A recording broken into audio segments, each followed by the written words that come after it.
భూమి మా హక్కు, మా కుటుంబ కష్టార్జిత ఆస్తి. న్యాయం మా అస్త్రం, నమ్మకం మా కవచం. నిజం కోసం నడిచే దారి ముళ్లతో నిండిన మైలురాళ్ళు, కానీ వెనక్కి తిరగం, సత్యమే మా గమ్యం. వందల పిటిషన్ల ప్రయాణం సహన పరీక్షగా మారింది. అధికారుల మౌనం వెనక వ్యవస్థ లోపాల గాథ దాగింది.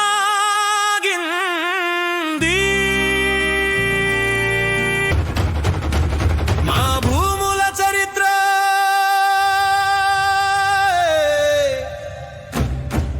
ఉప్పునుంధల గుండ్లపల్లి డిండి మండలల్లో మా కుటుంబ హక్కు తరతరాలుగా నిలిచింది. వేముల బలరాం గారి ఆస్తి వసూల్ బాకీ సెట్వార్ రికార్డుల్లో స్పష్టంగా ఉంది. ఖస్రా పహానీలు మా హక్కును రాతల్లో చెక్కాయి. కానీ రెవెన్యూ కార్యాలయం గడప దగ్గర ప్రతిరోజు కొత్త సమాధానం. హామీ మాత్రం పాతదే, అమలు మాత్రం దూరం. తప్పుడు ఎండోర్స్మెంట్ ఇచ్చి నిజాన్ని పక్కన పెట్టి రికార్డులను మార్చడం, సమస్యలు సృష్టించడం అధికారులకు అలవాటైంది. తహసీల్దార్లు మారిన పరిస్థితి మారలేదు. ఆర్డీఓలు చూసిన అవగాహన లేక ఫలితం శూన్యం. జిల్లా కలెక్టర్ల చేతిలో ఫైలు మూలన పడి మిగిలాయి. సిసిఎల్ఏ పర్యవేక్షణ కేవలం పేరుకే. సిసిఎల్ఏ కార్యాలయానికి ఆధారాలు సమర్పించాం. లోకాయుక్త ముందు సాక్ష్యాలు వివరించాం. ఈడీ ఆదాయపు పన్ను శాఖలకు పిటిషన్లు ఇచ్చిన చర్యలు లేవు. ముఖ్య కార్యదర్శి పేషికి ఇచ్చిన వినతులు పర్యవేక్షణ లోపంతో సెక్రటేరియట్ సెక్షన్ అధికారులు కేవలం కింద అంతస్తులకు ఫార్వర్డ్ చేస్తూ పరిష్కారం స్థితిని విస్మరించారు. ప్రజల న్యాయానికి తలుపులు మూసివేశారు. రెవెన్యూ మంత్రి వరకు చేరిన వినతులు హైళ్లలోనే చిక్కుకున్నాయి. ముఖ్యమంత్రి పేషీకి ఇచ్చిన వినతులు ముఖ్యమంత్రికి సెక్రటేరియట్ సెక్షన్ అధికారులు చేరవేయలేదు. ప్రజల న్యాయం కరువై అవినీతి జెండా ఎగరేస్తుంది.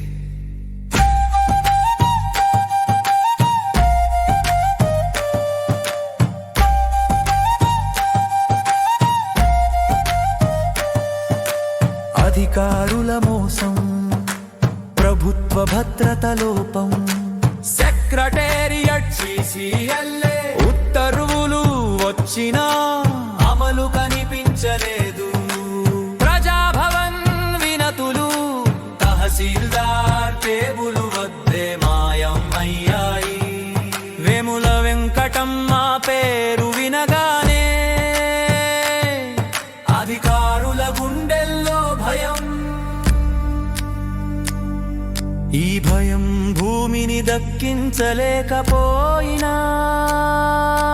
ప్రజల ఎదురు తిరుగుదల పెంచింది. నాగర్ కర్నూల్ నల్గొండ కలెక్టర్ల నిర్లక్ష్యం, వేముల వెంకటమ్మ వేదన రూపం మారి భూభారతి అయినా మోసం అలాగే కొనసాగింది. కొత్త సీసాల పాత సారాలాదే అన్యాయం తిరిగి వచ్చింది. మా అనుమతి లేకుండా అచ్చంపేట మరియు దేవరకొండ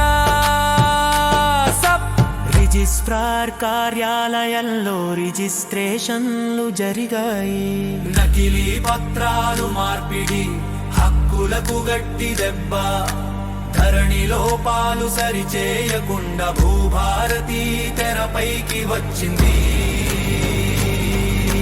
ధరణి భూభారతి అసెంబ్లీ సాక్షిగా 119 వాగ్దానాలు గాలి కొదిలి, గడువు మించిపోతే తప్పు ఎవరిది? కొత్త అంశాలతో దృష్టి మళ్లించి పాత సమస్యలకు శాశ్వత వాయిదా. అధికారుల నిర్లక్ష్యం ప్రజల నమ్మకం చెరిపింది. ఎక్కడ న్యాయం, ఎక్కడ హక్కులు?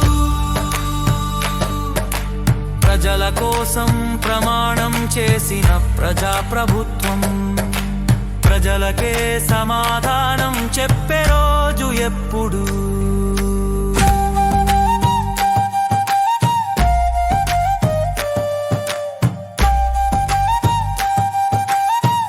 హైకోర్టు తీర్పు మా తరఫున వచ్చిన అమలు ఆలస్యమైంది.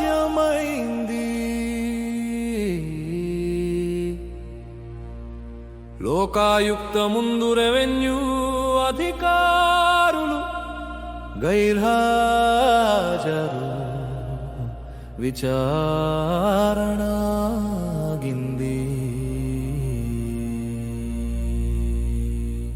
చట్టానికి బాధ్యత, గౌరవం రెవెన్యూ అధికారులకెక్కడ?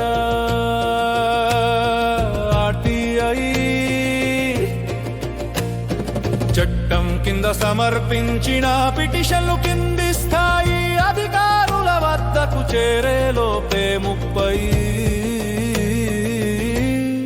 రోజుల గడువు ముగిసింది. జవాబుదారీతనం ఎక్కడ? ముఖ్య కార్యదర్శి, సిసిఎల్ఏ మరియు రెవెన్యూ అధికారులలో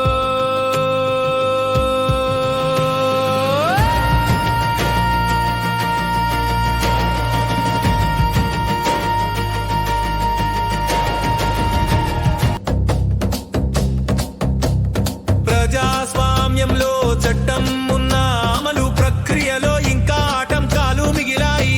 ఇది ప్రతి పౌరుడికి జాగ్రత్తగా నేర్చుకోవాల్సిన పాఠం.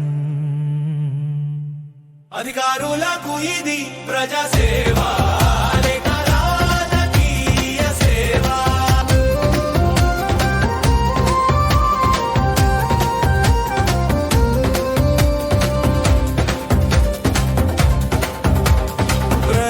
ఫిర్యాదులను విస్మరించి రాజకీయ పల్లకిపై సర్వస్వం పెట్టి ఎన్నికల పనులకే ప్రాధాన్యం ఇచ్చి పదోన్నతులు బదిలీల వ్యాపారంలో మునిగిపోయి సేవ తప్పిపోయి ప్రజల నమ్మకమే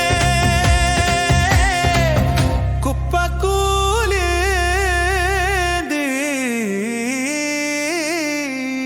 రెవెన్యూ అధికారులు ప్రభుత్వ ఆదేశాలను అమలు చేయటానికి సిద్ధం కావడం లేదు. అర్థం కాక, అనుభవం లేక లేదా నిర్లక్ష్యంతో ప్రజా ఫిర్యాదులు కార్యాలయాల వద్దే నిలిచిపోతున్నాయి. జిల్లా కలెక్టర్ల దృష్టి సంతకాల వేడుకలు, సోషల్ మీడియా ఫోటోషూట్లలోనే మునిగిపోయింది. లేదంటే వారి పనులు ప్రభుత్వ దృష్టికి రాకపోవచ్చనే భయం.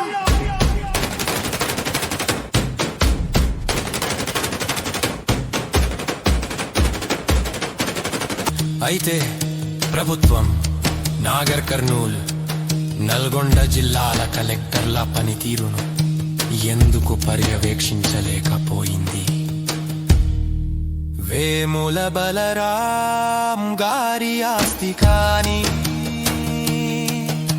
సమాధి కూడా నిర్మించబడలేదు. ఇది నా వ్యక్తిగత బాధ మాత్రమే కాదు,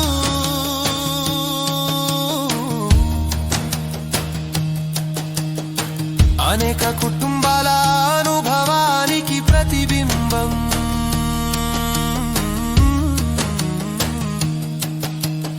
ఎందరో పాలకులు, రెవెన్యూ అధికారులు, కలెక్టర్లు మారినా విధాన పరిపక్వత చేరలేదు.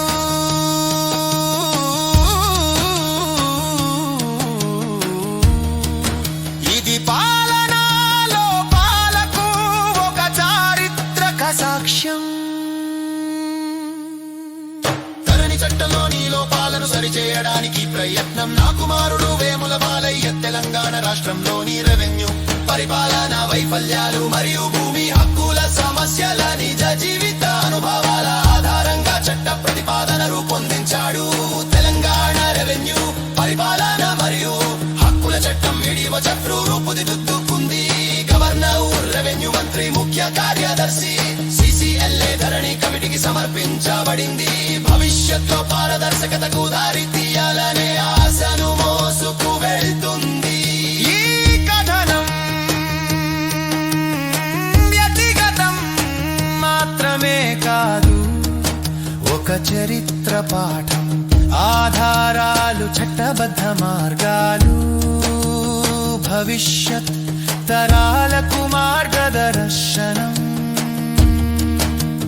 సమస్యలు ఎదురైనప్పుడు విధి విధానాల ద్వారా పరిష్కారం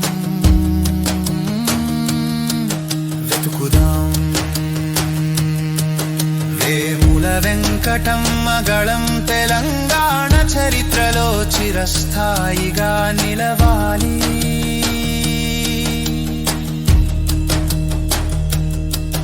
వేముల బలరాం గారి గౌరవం రేపటి తరాలకు ఉదాహరణ కావాలి.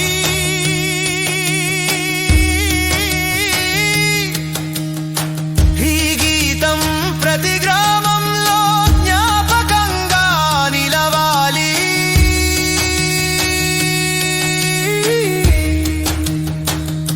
న్యాయం, సహనం, పట్టుదల మన సమాజానికి శాశ్వత మార్గం కావాలి.